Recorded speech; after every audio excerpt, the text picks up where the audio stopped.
Alright guys, welcome to episode 4 of this video. So this episode is going to touch on installing DarkRP, renaming DarkRP, installing DarkRP Modification, and then a few basics. So installing DarkRP is generally really easy when you're using a host. They all have mod managers, at least they should. So I'm going to go through using a mod manager in this. However, if you don't have access to a mod manager or you're looking for a video on installing DarkRP manually, like straight from GitHub, I'll put a link to a video we've got previously on our channel, and that video touches on installing DarkRP manually, but that's not what I'm going to go through here. So to get to the correct mod manager, you just click mod manager here under the configuration tab, and the mod manager is a bit basic at the moment, but this will pull straight from GitHub, so that's one nice thing about it. So you will be getting the freshest, latest version of whatever you're installing if it says latest. And that's pretty good. So right now you just click the install button and then wait a few seconds and like refresh, and then if it's installed it will, have this pop-up and stuff. So I'm just going to install DarkRP and then DarkRP Modification. Wait a second, refresh. Alright, good. Okay, so now they're installed. Let's talk about the startup parameters.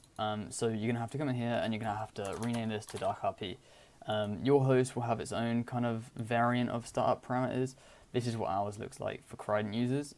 So you just put DarkRP here and then you're good to go. You should just be able to click start and it should start up the DarkRP. What we're going to do is we're going to talk about renaming DarkRP quickly, and then how to boot up to like a renamed DarkRP. Pretend you didn't see this.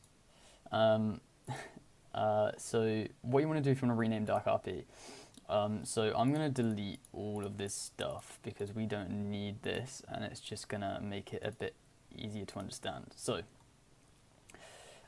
there's a few files that you've got to edit. So when you're renaming DarkRP, there's essentially two names that you will use. So there is the name which it uses to identify which servers are obviously in the same game mode when you're in the actual Gary's mod server browser, right? Now this is what this folder is named, and this txt file inside this folder, right? And also these are what you'll enter into when it loads here. The lowercase, no spaces, no funky characters name. So for Star Wars RP, you just rename it to, whoops, not Sandbox.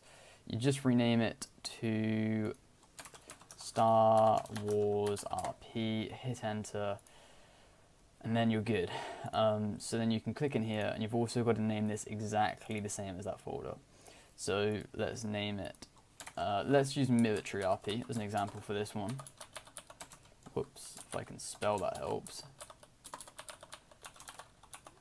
There we go. So that's what you'd name it for Military RP. And then what you should be able to do is open up this file, and here you'll see title, right? Now you don't want to edit anything else in this file, but when you view someone's game info, and you don't want to change this either, by the way, you definitely don't want to change that, but when you view someone's game info, so you right click on their name, it will say the game mode. Now this file and a few others, which I'll show you now, and this init.lua file, and this cl underscore init.lua file, these are what will show up when someone right clicks your name, and it also is what is used internally to identify the game mode. So if you want to name it Star Wars RP, now these don't matter. You could literally put this as, say your community is called like DarkRP, right? That's a real bad community name, but you could literally have DarkRP : Star Wars RP, and when people right click and view the game info, they'll see that, and it will still show up in the Star Wars RP game mode section, because obviously we've got the actual game mode itself, is Star Wars RP. This is what Gary's Mod's game mode browser uses when you're actually in Gary's Mod. It just uses this and the name of this text file, right? So I'm going to rename this to Star Wars RP so that this is the same as the game mode folder, because it has to be. I'm going to go in here and I'm going to just name this Star Wars RP. Click save. Once again, this doesn't really matter. You don't even have to go into these files and rename this in here. you could just leave these bits as saying DarkRP and it would work totally fine. When someone views the game info, it will say DarkRP. If that's something you care about, then you might want to come in and rename them. But now that's done, we can just come out and we've renamed it to Star Wars RP. So now what you want to do is in your startup parameters, you want to have Star Wars RP. You don't want DarkRP anymore because we're not booting to DarkRP. And you should be able to obviously just come over here, hit start, and then it should boot up to your new Star Wars RP game mode. Now what I'll quickly touch on is the DarkRP Modification add-on. I'm not going to go too in depth because our next video is really the deep dive into that. But over here you can see it says changing game modes to Star Wars RP, and that works totally fine. So we're all good. So what I'm going to do now is I'm going to quickly show you a few things about DarkRP Modification. So it will be installed in the add-ons folder. So you just want to go straight into here, this Lua folder, and then there's two files that I want to really point out for you guys. So I advise everybody when they first download DarkRP and install it, and this is one of the few times they've used it, to just open up this settings.lua file right here, read through this entire thing, and make sure it's perfectly tweaked for how you want it to be.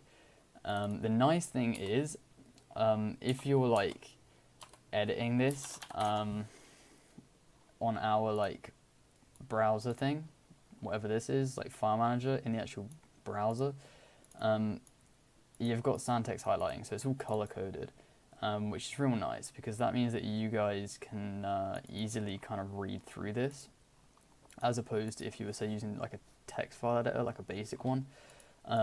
It's a little bit confusing because it just looks like a wall of text. So I advise you guys take advantage of that.